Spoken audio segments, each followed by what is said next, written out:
여러분들을 주님의 이름으로 환영하고 축복합니다. 우리 옆에 계신 분들과 이렇게 인사하면 좋겠습니다. 하나님께서 당신을 너무나 사랑하십니다. 아멘.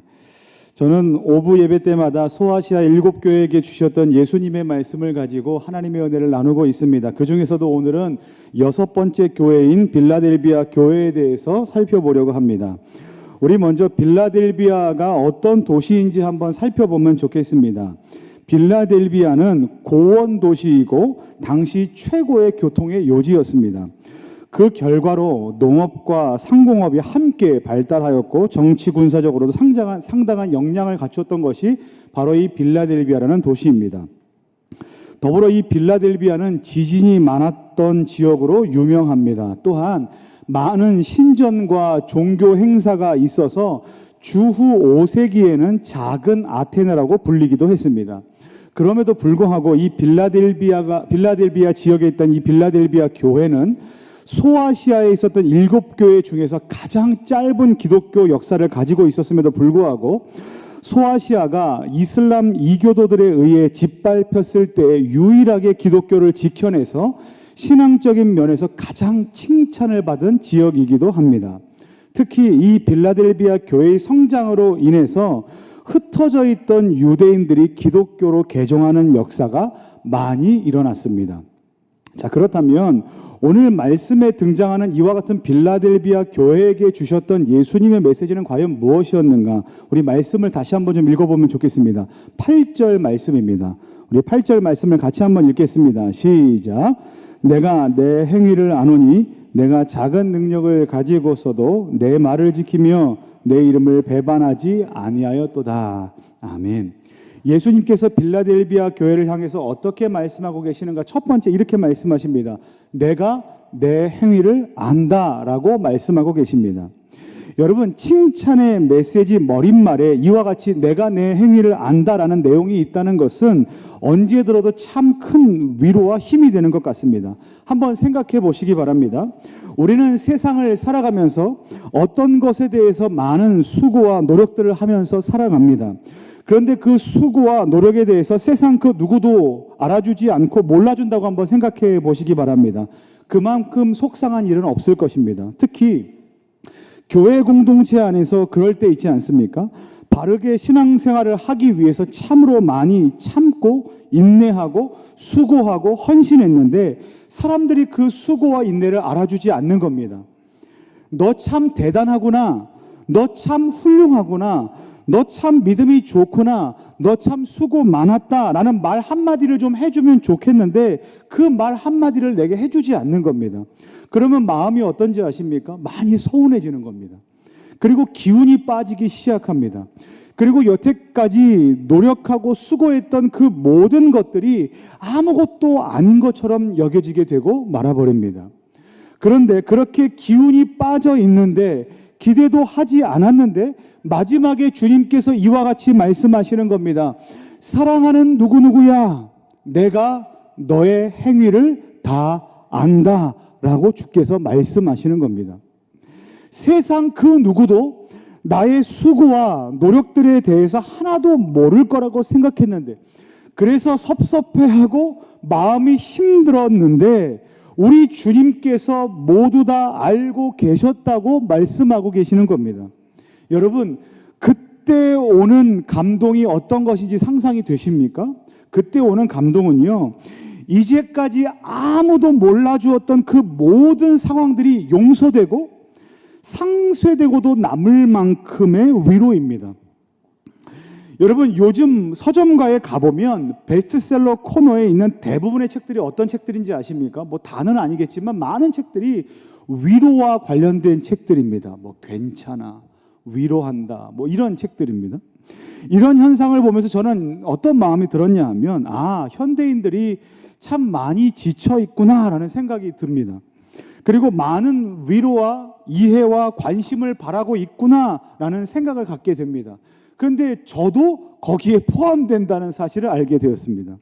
그래서 우리는 누군가가 지금의 이런 내 마음과 사정을 아주 조금이라도 이해해주는 따뜻한 마음, 조그만한 그 멘트를 보내주기만 하면 현대인들은 울 준비가 되어 있는 겁니다. 막 울컥울컥 하는 겁니다. 아, 내 마음을 이해해 주는구나. 나를 알아주는구나. 내가 위로를 받고 있구나라고 생각을 하는 거죠.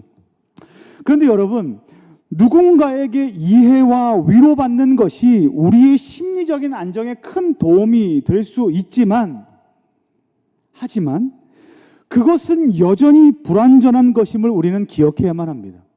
왜 그런지 아십니까? 사람은 사람을 완전히 이해하지 못하기 때문에 그렇습니다.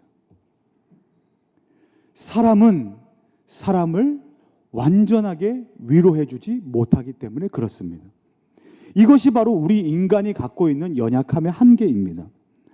나도 경험해봤어 라고 말하지만 사실 우리는 잘 모릅니다. 때로는 나조차도 나 자신에 대해서 모르는 것이 우리들의 현실입니다. 그리고 내가 너를 위로해줄게 말하지만 사실은 말뿐이지 상당히 우리는 거기에서 무능력함을 경험할 때가 한두 번이 아닙니다. 그렇다면 우리는 온전한 위로와 안식을 어디에서 얻을 수 있을까요? 우리 히브리서 4장 15절부터 16절 말씀을 함께 좀 읽어보면 좋겠습니다. 우리 같이 읽겠습니다. 시작.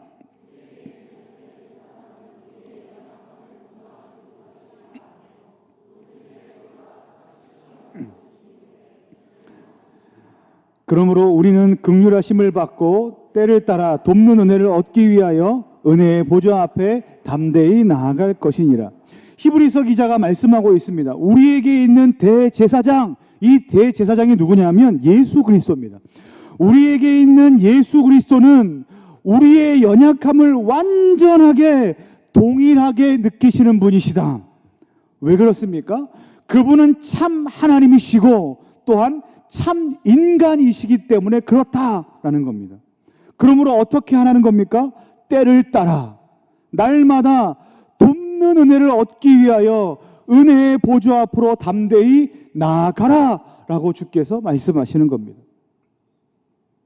때를 따라 돕는 은혜를 얻기 위하여 우리가 나아갈 곳은 어디입니까? 주님 앞으로 나아갈 수밖에 없는 것입니다. 사랑하는 성도 여러분, 혹시 지금 여러분들이 살아가는 삶의 자리에서 하고 있는 모든 수고와 노력들을 아무도 몰라준다고, 아무도 이해해주지 않는다고 낙심해 있는 지체들이 혹 이 자리에 있으십니까? 나의 수고는 아무도 이해해주지 않아. 참 힘들다, 외롭다, 누가 나를 좀 위로해줬으면 좋겠다라고 생각하는 사람들이 혹시 있으십니까? 그때 주님께서 여러분들에게 들려주시는 소망의 메시지가 바로 이것입니다. 내가 내 행위를 안다. 사랑하는 누구야? 사랑하는 누구누구야?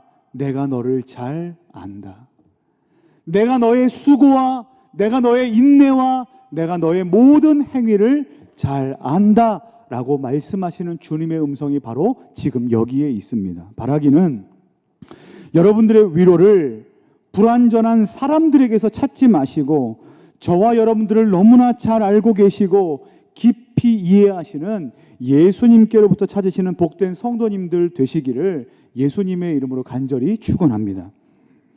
자, 그런데 여러분, 그 다음에 중요한 메시지가 또 하나 있습니다. 주님께서 빌라델비아 교회에게 내가 내 행위를 안다라고 말씀하셨을 때 과연 어떤 행위에 대해서 안다고 말씀하셨을까요? 두 번째, 그것은 바로 무엇인가 하면 작은 능력을 가지고도 주의 말씀을 지키고 주의 이름을 배반하지 않았다라는 것을 주께서 아신다라는 것입니다. 오늘 본문에서 주님께서는 빌라델비아 교회가 작은 능력을 가진 교회였다라고 말씀하고 계십니다. 이것이 빌라델비아 교회를 향한 예수님의 평가였습니다. 빌라델비아 교회는 작은 능력을 가졌다라는 겁니다. 여러분, 여기서 작은 능력에 해당하는 이 헬라어 단어는 어떤 뜻을 갖고 있냐면 능력이 거의 없다, 거의 없다, 능력이 거의 없다, 무능력하다라는 뜻을 갖고 있습니다. 그러니까 이것은 그 지역에서 이 빌라델비아 교인들의 신분이나 지위 등의 이 외적인 능력이 변변치 못했음을 나타내주고 있는 것입니다. 그러니까 이렇게 표현할 수 있습니다. 빌라델비아 교회는 커 보이지 않는다, 아니 오히려 작아 보인다. 그리고 빌라델비아 교회에 있는 사람들은 학식이 있어 보이지 않는다, 아니 오히려 무식해 보인다.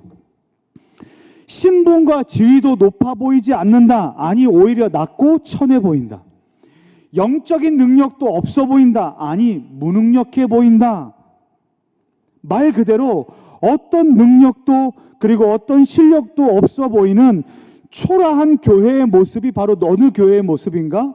빌라델비아 교회의 모습이고 빌라델비아 교회에 있는 성도들의 모습이 그와 같았다라는 겁니다. 생각해 보십시오. 아무 능력이 없어 보이고 보잘것 없었던 모습이 바로 빌라델비아 교회의 모습이라는 겁니다. 그런데 이와 같이 빌라델비아 교회를 미약하게 여겼던 사람들이 또 있었습니다. 누구였는지 아십니까? 9절 말씀에 보면 이렇게 나옵니다. 보라, 사탄의 회당 곧 자칭 유대인이라, 이렇게 나옵니다. 빌라델비아 교회 사람들을 작게 여겼던 사람들은 바로 이들 자칭 유대인들이었습니다. 오늘 제가 앞에서 빌라델비아 지역에 대해서 설명을 드리면서 빌라델비아 지역은 유대인들이 기독교로 회심을 한 지역으로 유명하다고 이제 말씀을 드렸는데, 하지만 그렇게 회심한 사람들이 많이 있는 반면에 그러면서도 기독교를 적극적으로 박해한 사람들 또한 유대인들이라고 오늘 성경이 말하고 있는 겁니다. 그들이 바로 누구냐? 사탄의 회당이고 곧 자칭 유대인들이라는 겁니다. 자칭 유대인들이라는 것은 이런 의미에서 자칭 유대인입니다. 어떤 의미냐면 혈통적으로는 유대인입니다. 혈통적으로는 유대인인데 그들은 예수님을 구원자로 여기지 않습니다. 그래서 기독교라는 종교를 극단적으로 공격하고 박해합니다. 그리고 자신들만이 하나님의 선택을 받은 사람들이고 영적으로 가장 의로운 사람들이라고 생각합니다. 그래서 사람들을 평가하기 시작합니다. 저 사람은 거룩해, 저 사람은 거룩하지 않아. 마치 사람의 문제를, 구원의 문제를 주관할 능력이 누구에게 있다고 생각합니까? 나에게 있다고 생각합니다. 저 사람은 거룩하니까 저 사람은 구원받을 만해, 저 사람은 거룩하지 않으니까 구원받지 못해. 이 기준을 누가 갖고 있습니까? 자기 자신이 갖고 있다고 생각합니다. 근데 오늘 본문 말씀에 주님께서 빌라델비아 교회에게 자기 자신, 예수님 자신을 소개하실 때 어떻게 소개하셨냐면 7절부터 8절 말씀입니다. 빌라델비아 교회의 사자에게 편지하라. 거룩하고 진실하사 다윗의 열쇠를 가지신 이라고 설명하시는데, 여기서 다윗의 열쇠를 가지신 이, 예수님은 자기 자신을 어떻게 설명하시냐면 다윗의 열쇠를 가지신 분이라고 설명하십니다. 이 다윗의 열쇠는 어떤 열쇠냐면 천국문을 여는 열쇠입니다. 그러니까 천국문을 여는 열쇠를 누가 갖고 있다는 겁니까? 예수님이 갖고 있다는 겁니다. 그러니까 이 말은 뭐냐면 천국문을 누가 열 수 있습니까? 예수님이 열고, 천국문을 누가 닫을 수 있습니까? 예수님이 닫으실 수 있다고 말씀하시는 겁니다. 근데 예수님이 그 다음에 뭐라고 말씀하시냐면 그렇기 때문에 천국문을 내가 열어놨다라고 얘기하는 거예요. 천국문을 열고 닫을 권세가 내게 있는데, 예수님께 있는데, 예수님께서 지금 그 천국문을 내가 열어놨다라고 말씀하고 계신 겁니다. 그런데 빌라델비아 교인들에게 계속 그 천국문이 닫혔다라고 말하고 있는 사람들이 있다는 거예요. 누군지 아십니까? 자칭 유대인들입니다. 예수님은 열어놨는데, 예수님은 열어놨다고 말하는데 유대인들은 뭐라고 말합니까? 닫아놨다라고 얘기하는 겁니다. 그러니까 유대인들은 뭐냐면 마치 자기 자신이 예수님의 자리에 앉아서 그 문을 자기들이 열었고 자기들이 닫을 수 있는 것처럼, 자기들의 판단의 기준의 근거처럼 자기들이 갖고 있다고 말하고 있는 겁니다. 그래서 마치 자기들이 사람을 평가할 기준의 근거가 된다고 말하고 있는 거예요. 근데 이렇게 말씀을 드리면 빌라델비아 교회를 외적으로 판단했던 자칭 유대인들과, 유대인들도 빌라델비아 교회를 이렇게 낮게 봤잖아요. 그런 유대인들과, 그리고 그들을 낮게 평가했던 예수님과 동일하다고 오해할 수 있습니다. 하지만 우리 예수님은 자칭 유대인들이 보는 것과는 전혀 다른 차원의 관점으로 교회와 성도들을 대하고 계시다는 것을 우리는 기억해야만 합니다. 너희는 작은 능력을 가졌다라는 이 예수님의 평가가, 아, 예수님도 그들의 외적인 것에만 관심을 두시는구나 라고 생각할 수 있게 만들지만, 그 뒤에 이어서 나오는 말씀을 보면 예수님의 관심은 외적인 것에 있지 않았다는 것을 우리는 기억할 수 있습니다. 뒤에 말씀을 보겠습니다. 8절 말씀입니다. 우리 함께 읽겠습니다. 8절 말씀 같이 읽습니다. 시작. 볼지어다 내가 내 앞에 열린 문을 두었으니 능히 닫을 사람이 없으리라. 내 말을 지키며 내 이름을 배반하지 아니하였도다. 이렇게 나옵니다. 내가 내 행위를 아노니, 어떤 행위입니까? 내가 작은 능력을 가지고서도, 예수님의 평가는 그렇습니다. 내가 작다, 이게 예수님의 평가입니다. 근데 그 작은 능력을 가지고서도 어떻게 했습니까? 내 말을 지키고 내 이름을 배반하지 아니하였다. 이게 무슨 말이냐 하면, 그대들은 분명 작다, 하지만 그럼에도 불구하고 어떻게 했는가? 주의 말씀을 지켜냈고 주의 이름을 배반하지 않기 위해서 최선을 다하는 믿음의 태도를 버리지 않았다라고 말씀하고 계시는 겁니다. 그래서 우리 주님께서는 그런 그들의 모습을 높이 칭찬하고 계시는 겁니다. 이것이 예수님이 그들을 보는 관점입니다. 비록 첫 번째 평가, 너희는 작다, 미약하다라는 평가는 같을지 모르나 그 뒤에 평가가 뭡니까? 비록 능력은 적어 보이나 나는 너희의 마음이 어떠한지를 안다라는 거죠. 그 마음이 뭡니까? 주님의 말씀을 지키고 주님을 붙들고 사는 너희의 마음을 깊이 알고 있다라는 겁니다. 이게 예수님의 관점이라는 거예요. 그렇다면 오늘 저와 여러분들은 이와 같은 주님의 말씀을 통해 무엇을 깨닫고 또 어떤 결단의 삶을 살아야만 하겠습니까? 먼저 우리는 하나님께서 사람의 외모가 아니라 사람의 중심을 보신다는 것을 반드시 기억해야만 합니다. 여러분, 사람들은 누군가를 평가할 때 외적인 능력을 판단의 기준으로 삼을 수밖에 없습니다. 그것이 우리가 갖고 있는 한계입니다. 그래서 우리 언제 많이 힘들어합니까? 선거할 때 많이 힘들어하지 않습니까? 그 사람의 진심을 모르는 겁니다. 외적인 능력을 갖고 판단하기엔 너무나 힘이 듭니다. 그래서 여러분들 투표용지를 5장, 6장, 7장, 8장 받을 때마다 어떤 마음이 듭니까? 누구를 뽑아야 될지 모르겠는 겁니다. 그게 우리 갖고 있는 어려움입니다. 그런데 사무엘상 16장 7절 말씀에 보면 하나님은 다윗을 왕으로 세우실 때 다음과 같이 말씀하셨습니다. 사람은 외모를 보거니와 나 여호와는 중심을 보느니라. 사람은 외모를 보지만 여호와 하나님은 무엇을 본다고 말씀하십니까? 중심을 본다라고 말씀을 하시는 겁니다. 여기서 하나님은 사람의 중심을 보신다라는 이 말씀을 우리가 만약에 위로의 말씀으로 받아들인다면 이렇게 받아들일 수 있습니다. 아, 하나님은 나의 외적인 연약함은 보지 않으시니까 내가 좀 부족해도 괜찮아. 하나님은 내 진심을 봐주실 거야 라는 마음으로 위로의 메시지로 받을 수 있습니다. 또 다른 한편으로 이 말씀을 하나님의 경고의 메시지로 받아들인다면 이렇게도 받아들일 수 있습니다. 아, 하나님은 나의 중심까지도 꿰뚫어 보실 수 있는 분이시구나. 그러므로 내가 거짓되게 행동하면 안 되겠구나 라고 경고의 메시지로 받아들일 수도 있을 것입니다. 그런데 우리가 이 말씀을 위로의 메시지로 받아들이든 아니면 경고의 말씀으로 받아들이든 상관없이 분명한 사실 한 가지는 바로 이것입니다. 그것이 무엇인가 하면 하나님의 관심은 저와 여러분들의 중심이라는 겁니다. 우리가 이 말씀을 위로로 받아들이든 경고로 받아들이든 상관없이 하나님의 관심은 어디에 있다는 겁니까? 저와 여러분들의 중심에 있다는 겁니다. 여러분, 중심이 무엇입니까? 오늘 말씀에 보면 그 중심을 이렇게 표현합니다. 내 말을 지키며 내 이름을 배반하지 않은 것이다 라고 말씀하십니다. 이것이 바로 중심입니다. 그러니까 이것을 중심으로 해석하면 이렇습니다. 결국 하나님의 관심, 하나님의 중심은 어떤 것이냐면 하나님의 관심은 능력의 많고 적음에 있지 않고, 하나님께서, 예수님께서 뭐라고 말씀하십니까? 너희는 능력이 작다. 그러니까 그거 능력이 적고 많은 것은 예수님의 관심이 아니었다는 거예요. 관심이 아니라는 거예요. 그러니까 하나님의 관심은 어디에 있습니까? 능력의 많고 적음이 아니라 그것을 보시지 않고 뭘 보신다는 겁니까? 하나님을 절대적으로 의지하고 사는지 그렇지 않은지, 하나님의 말씀을 붙들고 사는지 그렇지 않은지, 하나님을 신실하게 의지하고 사는지 그렇지 않은지, 그것을 중심으로 보시겠다는 겁니다.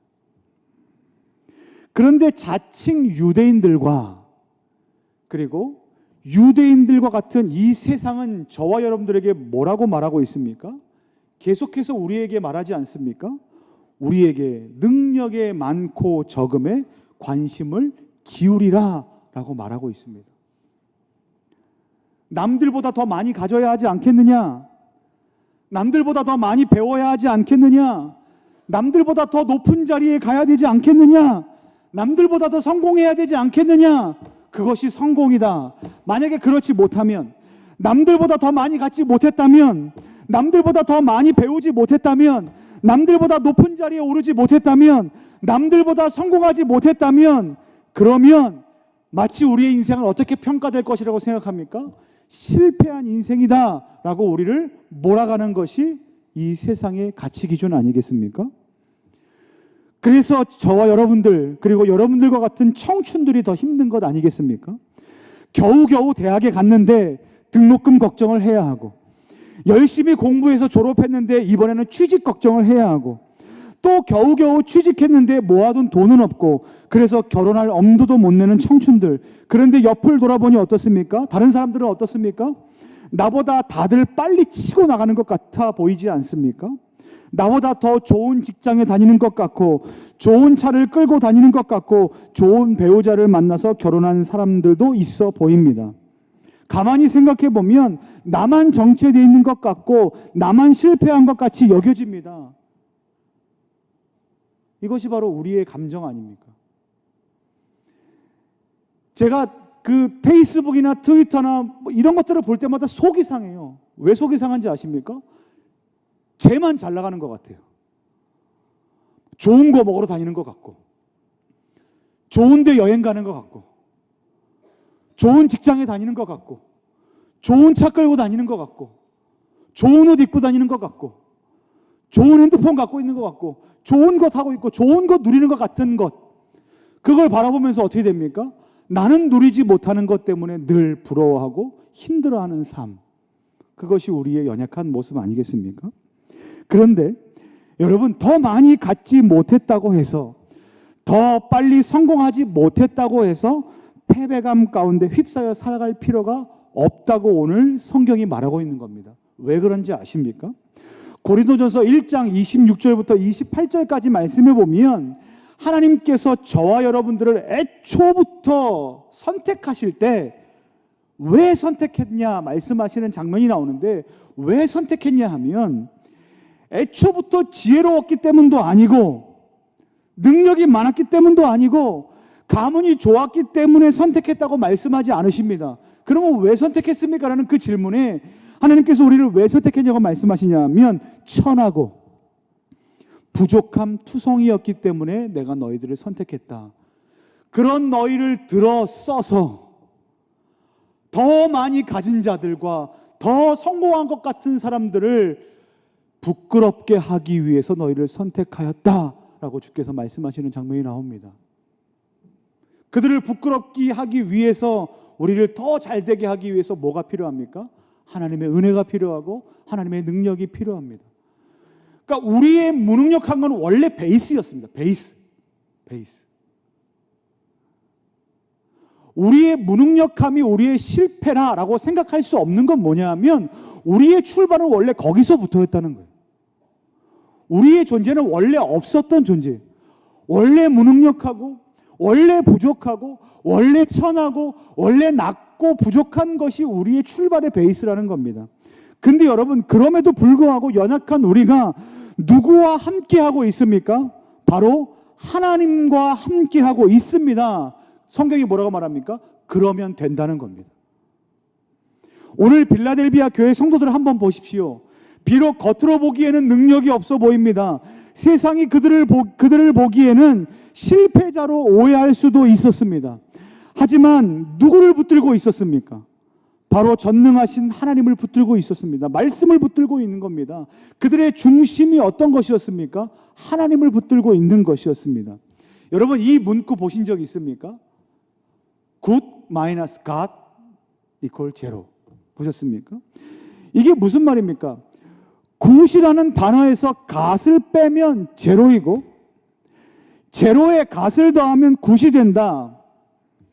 아무리 좋은 것을 가졌다 해도 그 중심에 하나님을 붙들미 없으면 아무것도 없는 것이 되고, 아무것도 아닌 것 같은 인생이지만 그 중심에 하나님을 붙들면 가장 좋은 것이 된다는 말 아니겠습니까? 사랑하는 성도 여러분, 지금 여러분의 중심은 하나님을 의지하는 것으로 충만하십니까? 오늘 성경이 우리에게 질문하고 있는 겁니다. 너는 하나님을 의지하는 것으로 충만하는가? 하나님께서 오늘 우리 이렇게 질문하지 않으십니다. 너는 많은 능력을 가졌니? 라고 질문하지 않으십니다. 오히려 이렇게 질문하십니다. 너는 나를 붙들고 있는가? 라고 질문하십니다. 만약에 하나님을 의지하고 붙들고 있다면, 그렇다면 지금 조금 흔들리고 있어도 괜찮다. 조금 가난해도 괜찮다. 조금 넘어져도 괜찮다. 라고 말씀하시는 겁니다. 왜 그런지 아십니까? 하나님께서 저와 여러분들을 다시 일으켜 세워주실 것이기 때문에 그렇습니다. 말씀을 마치겠습니다. 바라기는 연약하고 불완전한 인생임에도 불구하고, 아무런 능력이 없는 인생임에도 불구하고 우리의 중심을 보시는 하나님을 온전히 의지하심으로 살아가시는 저와 여러분들 되시기를 예수님의 이름으로 간절히 축원합니다.